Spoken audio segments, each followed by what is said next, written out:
Hi everyone. This is a video about signal coordination.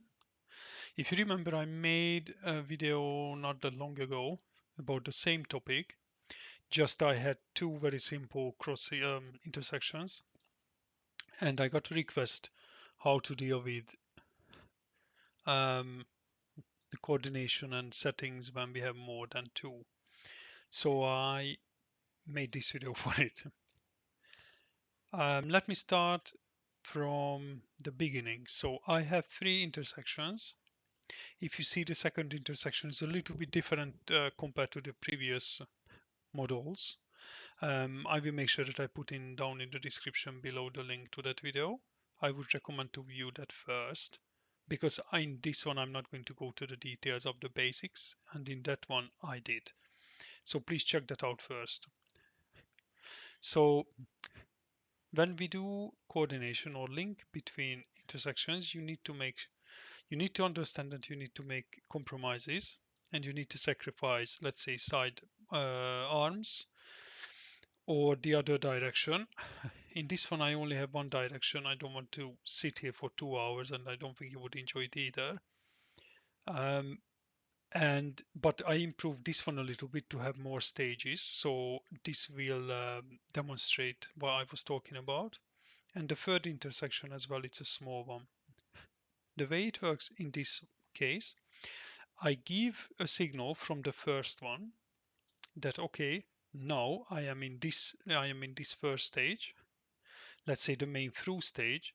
So I want you guys later, the other intersections, to change accordingly with a given offset. So in this one, I'm using an offset between intersections.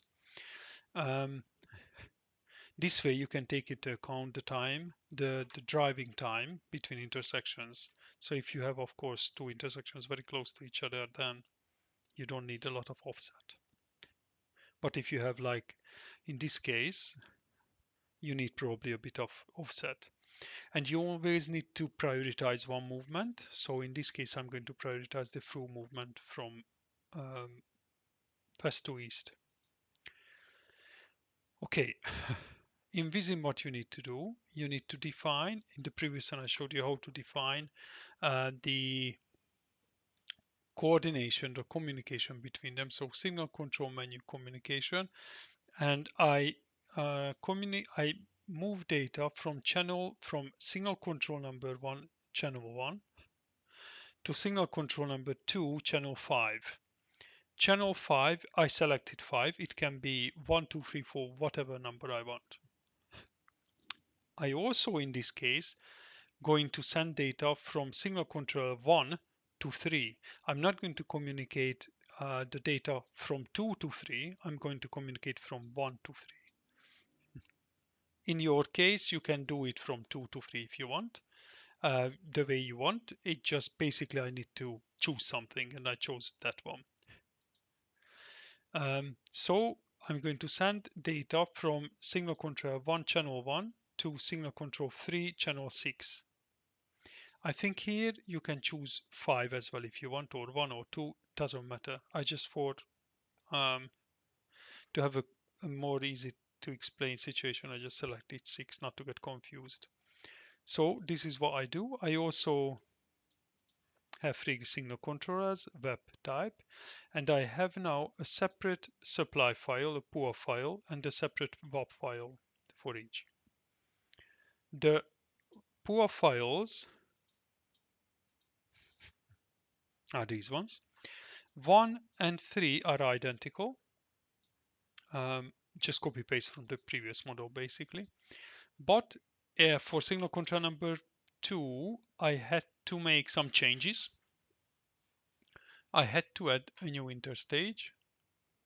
I had to add the new signal group C, a new stage 3, and a new interstage from 3 to 1. I also changed the second to 2 to 3. So I go from 1 to 2, 2 to 3, and 3 back to 1. I do not allow skipping stage number 3, so I cannot go from 2 back to 1. This is a compromise, but you probably don't want to skip a phase, because if you synchronize, you will probably have the same cycles. So you might end up with skipping that phase all the time, and you don't want to do that. You can overcomplicate it, and you can skip the phase if there is no demand, but that is something I can't consider in this video, otherwise it would be literally hours and hours if I consider everything. So this is the PUA file, and I have 3 VAP files, and let me go through them. The VAP file for intersection 1 is quite similar what we had before. I send the data. Sorry, this is 3. So this is very simple. I have an initialization where I send a marker out before the model.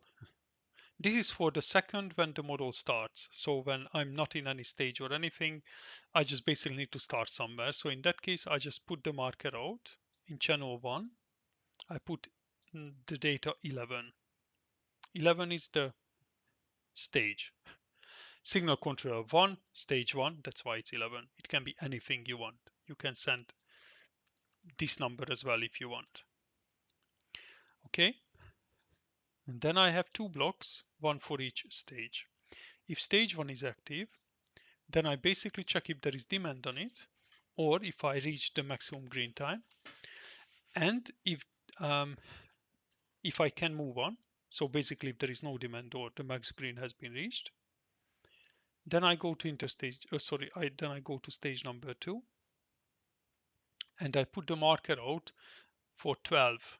In channel 1, I put 12. That means I am in the second stage in signal controller 1. If I'm in stage 2, I do the same check. I check if whether the maximum green has been reached, or I check if there is demand.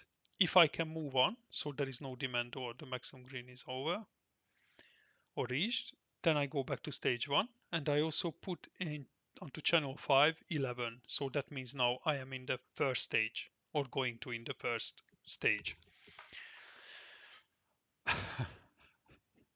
And as you can see, I use constants. So the gap is 3, max green is 70. You can change these if you want. And they don't need to be constants. You can just put a number here. Just I think it's more easier to understand. So now let's go to signal control number 2. This is probably the most complicated one.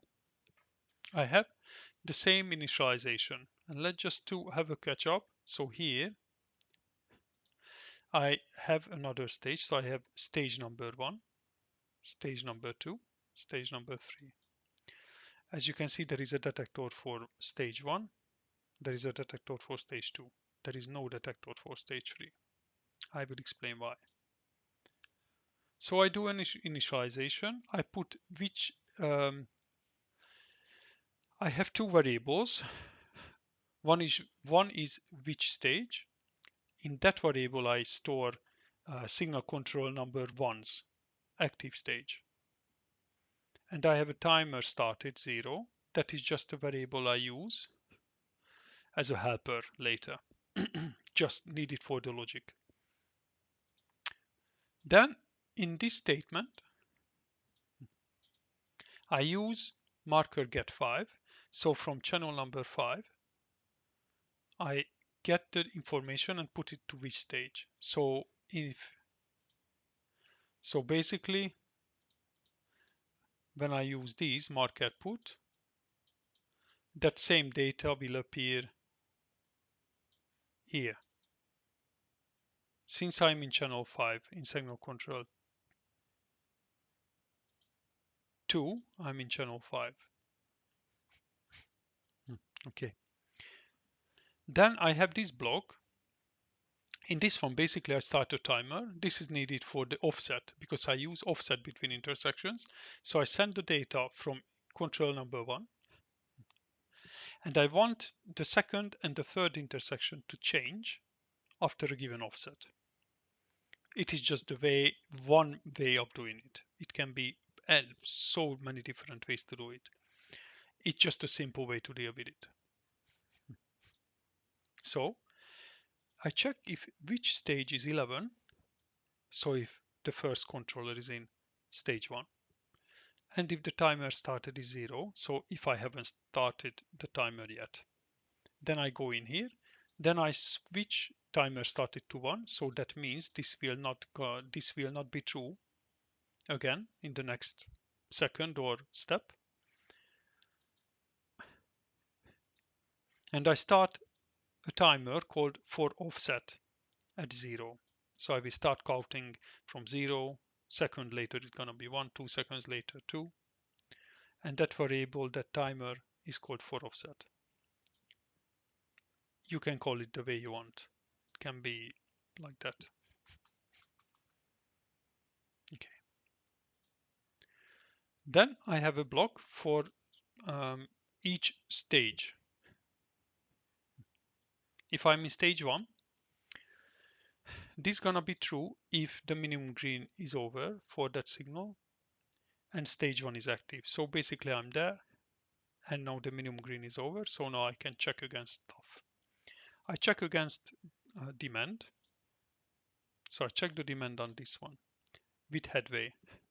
If the headway is relatively small or short between the following vehicles, that means there is a big demand or great demand. If no, then I can go and send the controller to the next stage.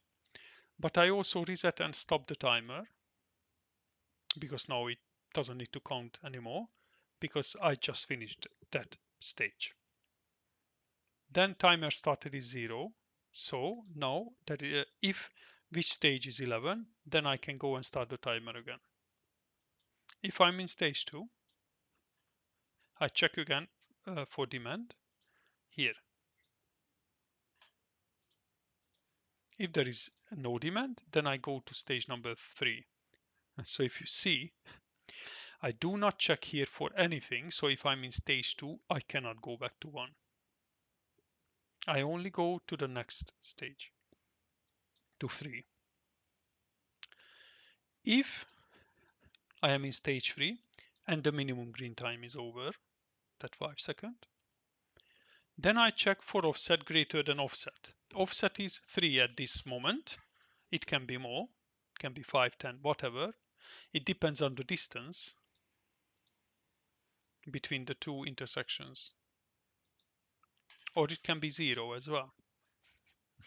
Just, you need to make sure that once this is over, so there is no demand on this one, then here 2 short stages need to run. So, and that might take longer than a stage here. So this offset, probably this will be longer than 3 seconds anyway. But if it can complete this stage in a short time, then 3 seconds will happen. Then it will go green earlier, but not earlier than 3 seconds between after this. Otherwise, it will keep this stage green as long as the 3 second is over after this green. Once this green has started, then this will happen after 3 seconds. Okay, and then it go back to the first stage, and then the whole thing starts again. So just to catch up, I have a variable called which stage, in which I store the first controller's active stage.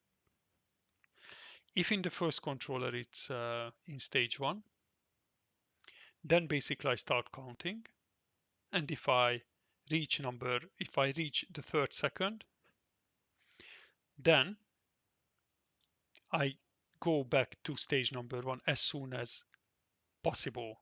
And when I say as soon as possible, that means stage 2 and 3 have been completed. Then for 3,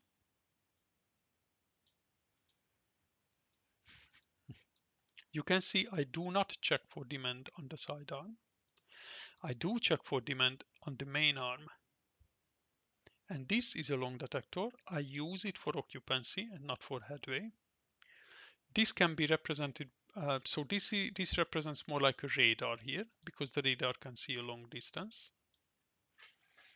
And the reason I use occupancy and not headway, just to show you that it can be done indifferently. And also it just works better in this case, I think, because you have vehicles from here and here as well. Or you can have vehicles from there and there as well. I have the same initialization here as before. Then I have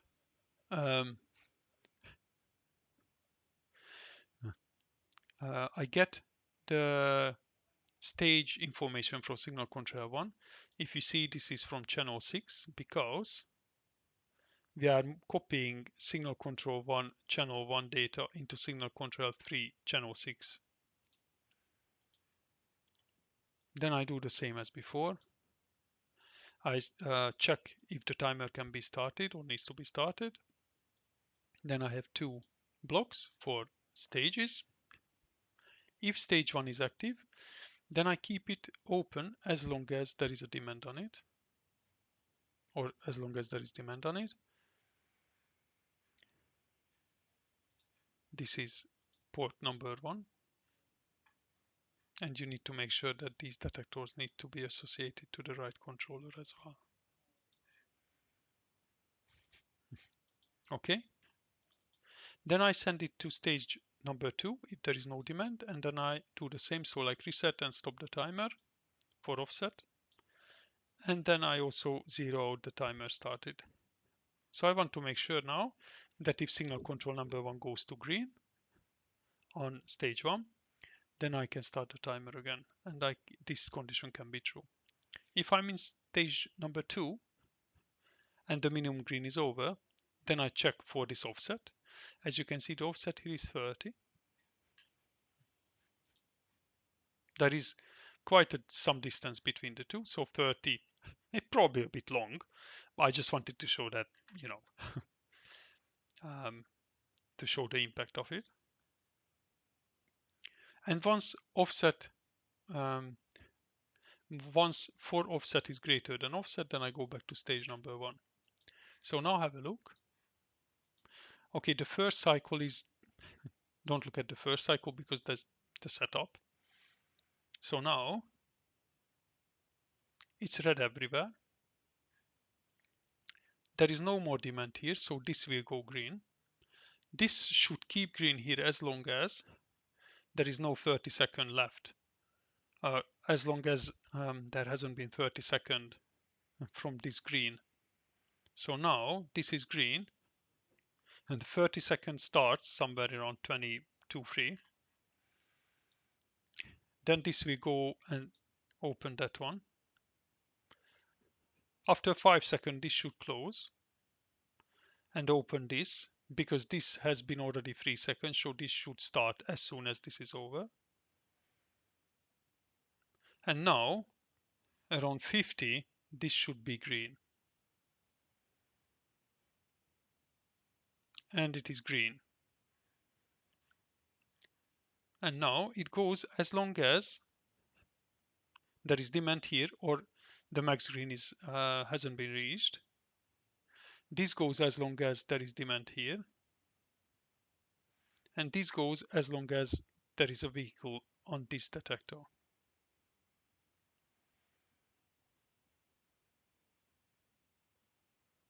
And 70 seconds should be over now. So this should shot as well. That is getting over, and here, once that vehicle left, it is going to red too. Now the same cycle starts. And now this is kept open as long as there is a 3-second difference between these two. And it goes.